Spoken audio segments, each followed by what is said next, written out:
So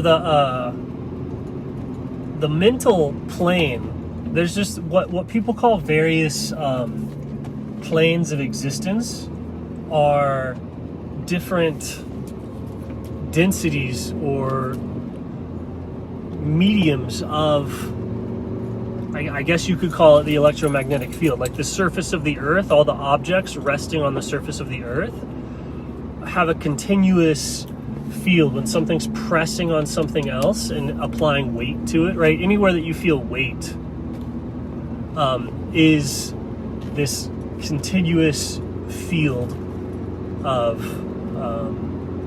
the surface of the earth.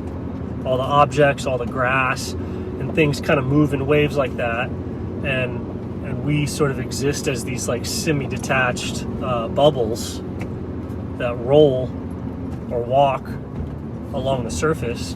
And then above that surface is this aerial realm, right? Or more of a invisible fluidic realm, right? Your blood, your life force, all that is kind of the ether, like astral body is this fluidic plane that you could say is happening somewhat in the water, in the bloodstream, right? And the physical plane is happening outside of that, in the material of the body, in the structure of the body, in the shape of the body.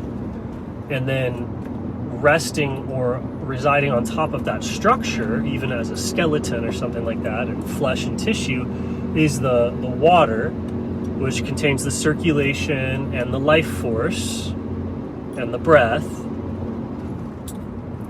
And there's different sections or different areas of that. There's different circulation systems. Of each organ system has its own sort of isolated circulation system. And the lymph is isolated from the cerebral spinal fluid, is isolated from the interstitial fluid, is isolated from the blood. And so all those things are one fluid, but it has different currents in it. And then these currents are experienced as kind of emotional pulls. And then above that is sort of this mental, airy realm. And it's a field, it's a fluid, it's a medium. And that's the magnitude of all the psychic energy around you. And if you have any amount of fame or something like that, it causes this psychic vortex to swirl around you. Money, right? The depth of this vortex is kind of like money is like dye. Money is a trace for seeing how deep you are in this collective psychic vortex, right? It's the mental thing, and the mental thing is basically all of the ideas and information and everything traveling between the bodies of water that is humanity. And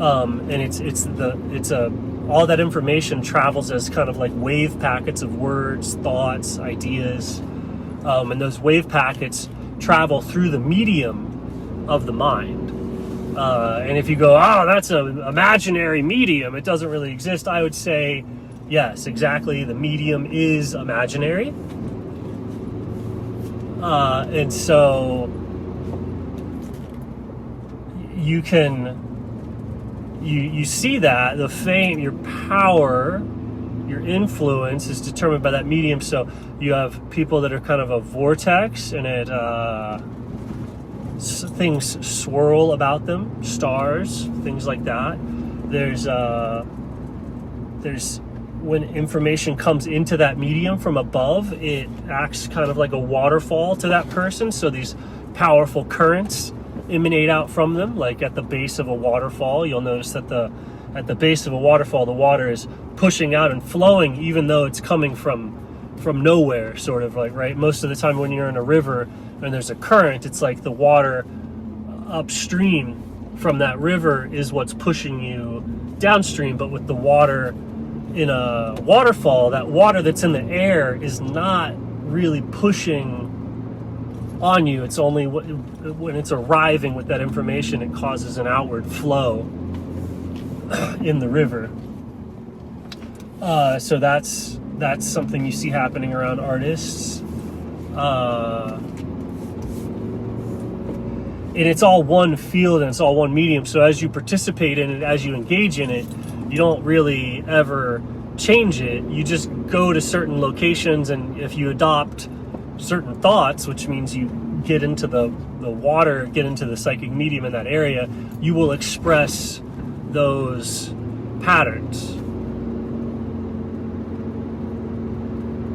So events like 5 minutes of fame and stuff like that is kind of where you're not necessarily around a vortex or an influx point, but catch a wave. You can temporarily catch a wave, and then all of that water is seen as like you.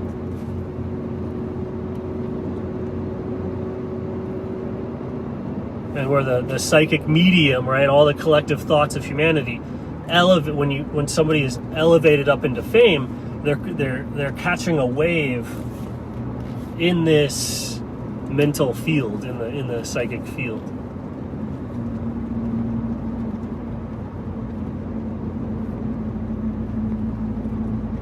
And then you're swimming in that all the time, right? So a lot of people would rather have that field lower, right, less dense, less whatever, and go into the water of the body, the life force, that field, right, like kind of going down, falling down, coming to rest. Because if you trying to go into the mental field, right, trying to go into fame, trying to go into money, and right, money is just paper. The paper is tracking the field strength around that person, and they're not usually in control of their impulses or how the money is like spent, or just how you can just see it, and you see how things are flowing.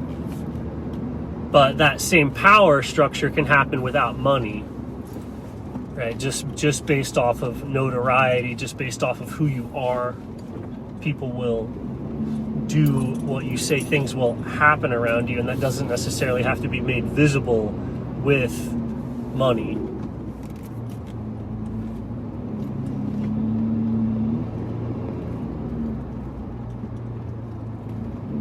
Money is to mental power what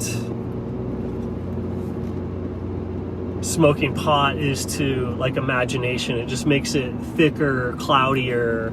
It kind of materializes it. It makes it so that you can speak about it or reference it. The same way that if you put dye in water, the water is normally invisible, but if you put the dye in, you can go, I'm talking about that water right there with the dye.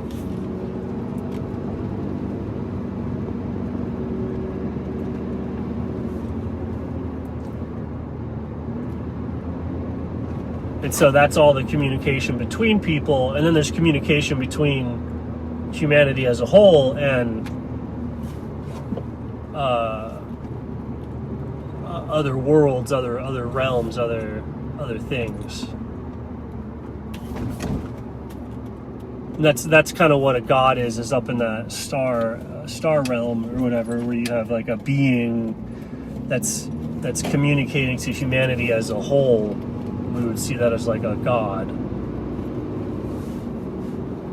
The same way that you could have my cell and I could speak to, if I was a doctor, I could speak to a patient, and I would be speaking to every cell in their body with like a transcendent meta language in comparison to the intercellular signals that the cells use to talk to each other.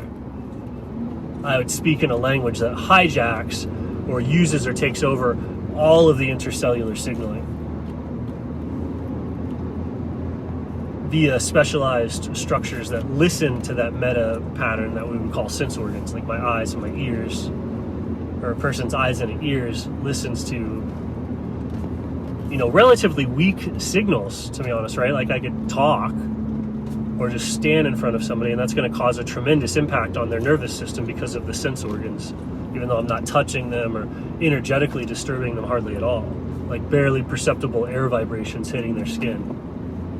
So like the language of the gods from the standpoint of a cell seems almost ephemerally weak. Like you have to like develop hypersensitive instrumentation to even hear its whisperings. Even though it largely, like, you know, what the doctor says to a patient, if the patient receives that information, or that largely determines the health of all the cells.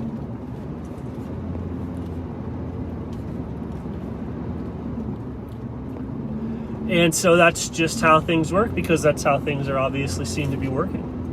Okay. I can't really say I discovered any of this, or if this is a theory that somebody else has laid down and proven. It's everything I'm saying in these videos is the, like, obvious, it's just obviously happening. Once you start to see the fractal, and you only talk about the fractal, everything you say is happening at, like, all levels.